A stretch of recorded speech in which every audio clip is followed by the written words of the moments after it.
はようございます。今日もタンドリーティッカ焼きますよ。はい、昨日からスパイスに漬け込んだ鶏のもも肉、骨なしの皮なしです。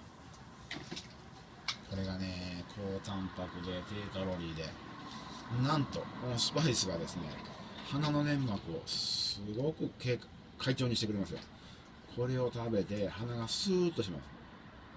今もうお困り、花粉でお困りの方、ぜひともカレーとこのティッカスパイスチキンですね、これを食べてみてください。もう鼻がスーッとします。気持ちいいですよ。で、体の中に残っていくんで、スパイスは食べ続けるとちょうどいい感じ。